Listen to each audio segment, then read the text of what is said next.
dos últimos dias e permanece sendo notícia hoje, uma alteração significativa que está se dando no universo dos cursos à distância, das universidades à distância. Um decreto do governo federal de ontem altera, então, os cursos de Direito, Medicina, Enfermagem, Odontologia e Psicologia para que sejam ofertados somente no formato presencial e mexe nos demais, naquilo que são os percentuais de aulas presenciais e percentuais de aulas à distância. Aqui, rapidamente, com a definição dos 5 cursos que serão obrigatoriamente presenciais, internautas levantaram um debate sobre a não limitação de cursos de engenharia e medicina veterinária. O decreto não cita ou delimita outros cursos nominalmente, mas um inciso do artigo 9 diz que o MEC ainda pode definir por meio de normativas outros cursos que serão exclusivamente presenciais ou semipresenciais. E além do EAD e do presencial, o decreto estabelece o semipresencial como uma terceira modalidade. Mesmo nos cursos em que a EAD for aceita, nenhum curso poderá ser 100% remoto. As modalidades têm as seguintes características: a educação à distância são cursos com oferta preponderante de carga horária à distância, com limite mínimo de 10% de atividades presenciais e 10% em atividades síncronas, ou seja, online, mas ao vivo.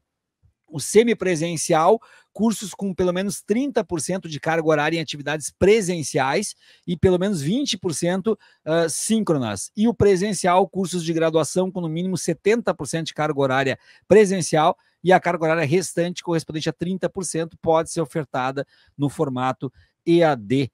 Daniel, isso é uma medida que já vinha caindo de maduro, como diz a minha avó, com muitas discussões, com muitas críticas a respeito da qualidade dos cursos e de algumas coisas que não tinha realmente muito cabimento, que é falar numa formação, por exemplo, de medicina ou de odontologia num método que não seja exclusivamente presencial.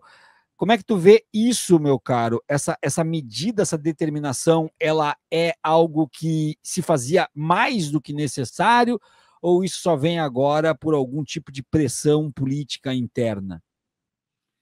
Bom, Viário, primeiro, sem dúvida nenhuma, o fato de ter um decreto regulamentatório que avança em relação ao que foi completamente permitido e dilacerado pelo governo Temer, é importante frisar esse aspecto, né? A educação à distância no governo Temer se tornou a estratégia fundamental de oferta de educação superior no Brasil. E, na prática, era necessário, de fato, ter uma revisão dessa política. A revisão da política, ela é extremamente complexa, porque o setor privado da educação superior é um dos setores mais lucrativos da economia brasileira. E, por conta disso, tem enorme poder de barganha com o governo, mas com um detalhe relevante: esse setor privado depende do Tesouro Nacional. Na prática, quase todos, né? Os empresários brasileiros dependem do Tesouro Nacional, mas o setor privado, em especial por conta do ProUni e do FIES, depende mais do Tesouro Nacional.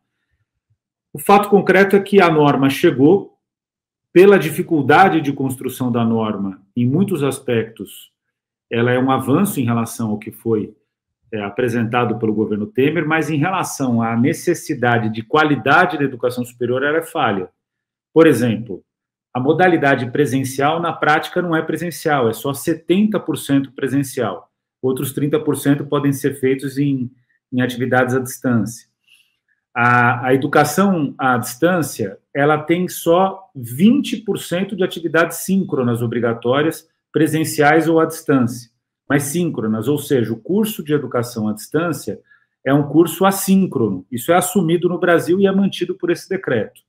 Agora, tem alguns avanços que são relevantes. O primeiro avanço relevante é que, no governo Temer, para a educação presencial, 40% da oferta poderia ser feita à distância, ou seja, era só 60% de presencialidade, como nós chamamos. Agora vai ser 70%, ganhamos 10%, isso é uma vitória, ainda que parcial. Outra questão, a figura do tutor deixa de existir, substituída pela figura do professor. O professor, de fato, vai ser o mediador do conteúdo. Por que existia o tutor? Porque as atividades são assíncronas. Agora, só 20%, é muito pouco, vai ser síncrona. E em relação aos cursos, na prática, para as licenciaturas, licenciatura em História, Geografia, enfim, Química, Física, todas as disciplinas tradicionais, e a licenciatura em Pedagogia, eu considero que ela deveria ser obrigatoriamente presencial, Viário. E nesse decreto fica só 50% de presencialidade para esses cursos. Curso de Medicina, Psicologia, Enfermagem, obrigatoriamente precisam, de fato, de presencialidade, mas teria que ser 100%, e não é. E o curso de Direito, ele tem menos demanda do que o curso de licenciaturas, do que os cursos de licenciaturas. Então, é uma norma que é uma norma basicamente que dá a seguinte mensagem: é uma norma que determina o que foi possível avançar diante do fato que o governo não tem força de barganha perante o setor privado, mas, curiosamente, o Estado brasileiro sustenta o setor privado na educação superior, como também em diversas outras áreas. Na prática, é difícil encontrar uma área que o setor privado não é sustentado pelo erário público. Mas o fato é que na educação superior isso é avassalador por conta do FIES e do PROUNI. Eu quero propor aqui uma discussão, até fazer uma provocação aqui para a gente até expandir um pouco mais isso. A gente está discutindo o percentual presencial, o percentual à distância, o percentual síncrono. Mas a gente não está discutindo uma outra questão que me parece mais importante do que essa, que é o controle de qualidade das próprias plataformas de cada uma destas universidades que disponibilizam o curso à distância. Tá? Porque eu vou dizer assim, eu conheço cursos de licenciatura à distância que o cara aprende, o cara rala, e se ele não ralar e não estudar, ele não vai passar. Tá? Eu conheço, à distância. E eu conheço cursos de licenciatura à distância que o cara, no final do curso, ele vai ter o diploma dele sem aprender absolutamente nada. Por quê? Porque aquela plataforma permite para ele simplesmente consultar tudo na hora de fazer as provas, permite com que ele sequer assista às aulas, sequer participe das salas de bate-papo, sequer participe de nada, entre na plataforma para fazer a prova e consiga consultar, colar na prova e fazer a prova, obter as notas e ganhar o seu certificado. Então, eu queria te perguntar, não é mais importante também trabalhar a regulamentação da estrutura tecnológica das plataformas desses cursos à distância, mais do que o percentual do que é online e do que não é? Eu vou dar um exemplo. Eu procurei algumas pós-graduações à distância, por eu não ter tempo hoje de fazer presencial, tá? Então eu procurei algumas pós, e eu consegui comparar, claro que as mais caras, aquelas que vão me dar uma formação de fato, tá?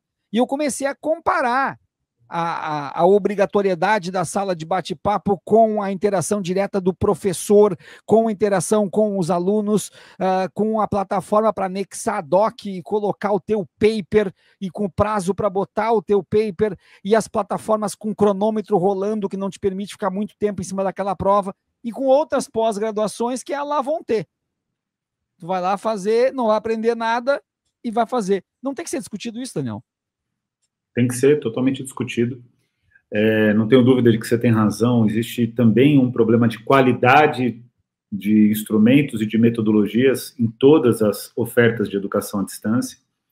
Eu também conheço cursos de educação à distância que têm maior qualidade, mas existe uma questão que a gente não consegue escapar. Para as licenciaturas, por exemplo, Viário, considerando a escala, ou seja, todos os conjuntos possíveis de matrículas, né, que nós temos hoje, aquelas que nós temos que expandir, quando você considera uma visão em escala, efetivamente a educação presencial é sempre melhor do que a distância. Existe um fator que você trouxe com muita propriedade, a questão do tempo.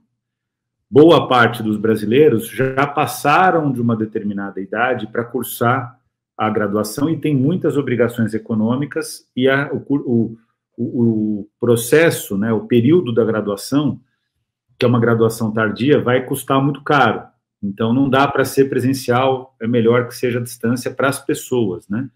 De certa maneira, não é o teu caso, no seu caso era pós-graduação, mas foi o argumento que você trouxe com razão, o elemento que você trouxe que é necessário você pensar. O problema é que esse grau de regulação que você traz não é de interesse do Ministério da Educação, porque na prática iria fechar a maior parte dos cursos, pouquíssimos iam sobreviver. Eu diria até que nesse nível que você está trazendo, teria um fechamento de cursos na educação à distância muito superior ao fechamento de cursos na educação presencial. Sim. Por quê? Porque a quantidade de cursos de qualidade na educação à distância é ínfima no Brasil. Então tem esse elemento. Agora, o aspecto que eu acho mais valioso da reflexão que você fez é que, de fato, o Brasil não regula a qualidade da educação superior privada, nem presencial, nem à distância. E não faz isso por conta do poder que o setor privado da área de educação superior tem em termos políticos. Primeiro que eles têm a esmagadora maioria das matrículas. As universidades federais e demais universidades públicas, elas são irrisórias perto do setor privado. Segundo, que as universidades privadas, elas têm um enorme volume de capital. Então, elas também conseguem ter uma interferência pautada no seu poder econômico. Por exemplo, tem empresas de educação superior privada no Brasil que são listadas para a composição do índice da B3, do índice da Bolsa de Valores brasileira. Então, é um cenário muito difícil de mexer, né? É um cenário bastante complexo. Eu não ignoro a dificuldade de poder fazer uma nova norma e o fato de que o governo consegue fazer essa norma, na prática, sair do papel. Agora, é uma norma falha em termos daquilo que deve ser a preocupação que você trouxe, e é a preocupação central, que a preocupação fundamental não é sobre o diploma, é sobre a qualidade da educação.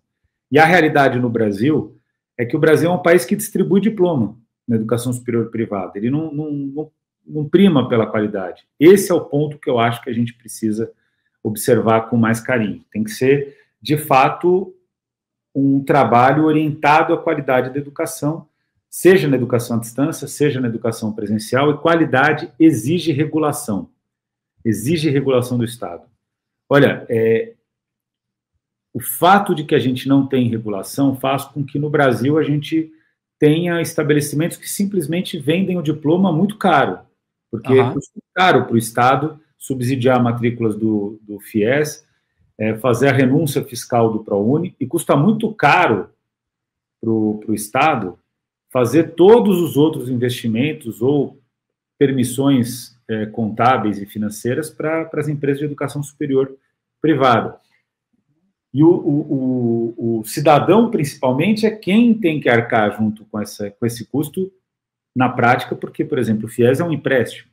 Então, deveria ter mais seriedade em relação a essa questão, né? Deveria ter mais coragem, inclusive. Agora, foi dado um passo, a gente precisa ver como esse passo vai ser incorporado no cotidiano dos estabelecimentos, né? Eu espero que seja incorporado integralmente, e aí depois é preciso ter um rigor, que é um rigor que deve passar, inclusive, pelos instrumentos, como você disse, né? Os instrumentos de educação à distância, os algoritmos, as tecnologias, porque, em geral, tem cursos muito picaretas, né? E que deveria, de fato, passar por uma revisão.